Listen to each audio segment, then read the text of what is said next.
Hello সবাইকে, সবাই কেমন আছো? আশা করছি ভালোই আছো। আমিও ভালো আছি। তো আজকে রাতের খাবারটা আবার শেয়ার করব। মানে আজকে রাতে কি রান্না করছি সেটাই শেয়ার করব।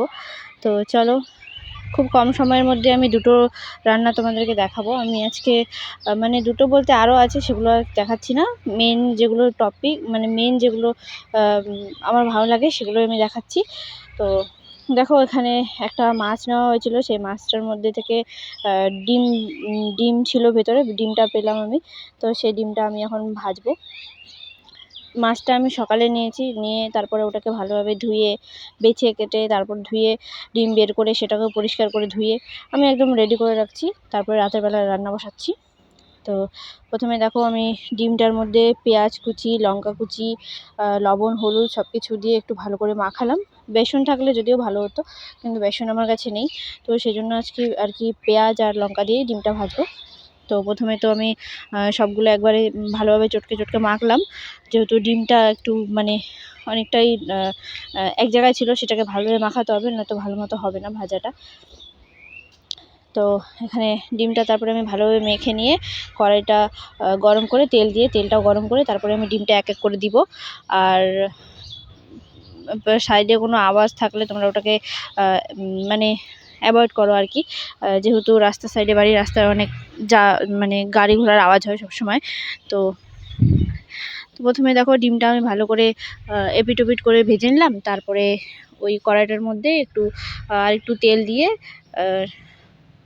মানে মাছের পিসগুলো দিয়ে দিলাম। মাছের পিসগুলো ভাজা করব এবার।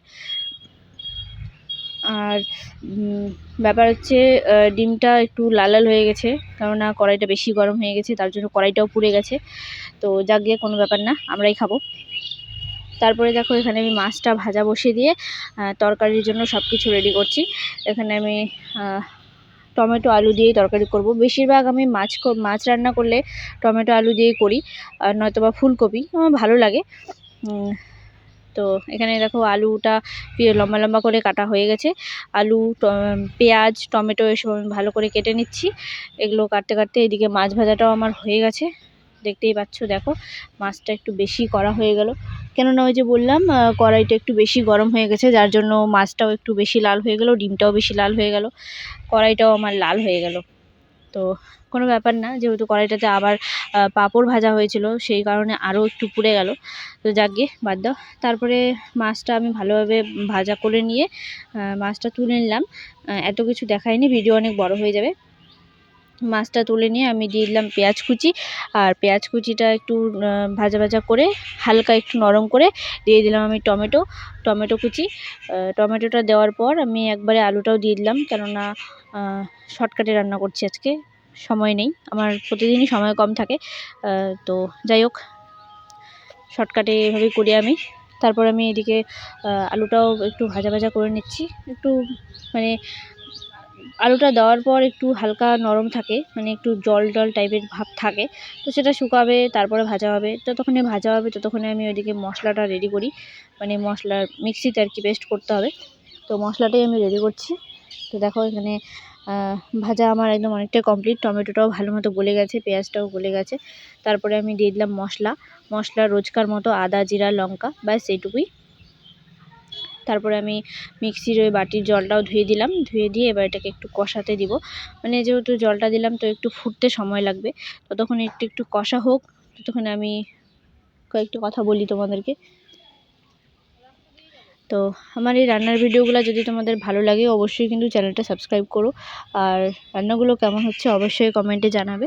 আমি খুব একটা ভালো রান্না করতে পারি না, মোটামুটি বাড়িতে খাওয়ার মতো চলে যায়। তো এখানে দেখো, তোমাদের সাথে কথা বলতে বলতে আমার রান্নাটাও হয়ে গেল, মশলাটাও কষানো হয়ে গেল। এবার আমি দিয়ে দিলাম জল। মশলাটা আর একটু ভালো করে পরে কষালাম আমি অনেকক্ষণ। ওই যে বললাম, অনেক কিছু দেখানো যায় না ভিডিওতে, অনেকটাই বড় হয়ে যায়। তো এবার ভালোভাবে মশলাটা কষে গেলে, জলটা শুকিয়ে গেলে, তারপরে জল দিয়ে দিচ্ছি। ঝোলের জন্য জল দিলাম। জল দেওয়ার পর জলটাতে একটু লবণ দিয়ে দিলাম। লবণ দিয়ে একটু ফুটলে দিয়ে দেবো আমি মাছটা এক এক করে। মাছটা দেওয়ার পর একটু ফুটে গেলে নামিয়ে নেব। তো তরকারি আমার রেডি, এবার শুধু খাওয়ার পালা। তো তোমাদের ভিডিওটা কেমন লাগলো অবশ্যই জানিও, রান্নাটা কেমন হলো সেটাও জানিও। নতুন হলে অবশ্যই আমাকে সাপোর্ট করো। আর ততক্ষণ চলো দেখা হবে কালকে আর একটা নতুন রেসিপি ভিডিও নিয়ে। তো চলো এখনকার মতো টাটা।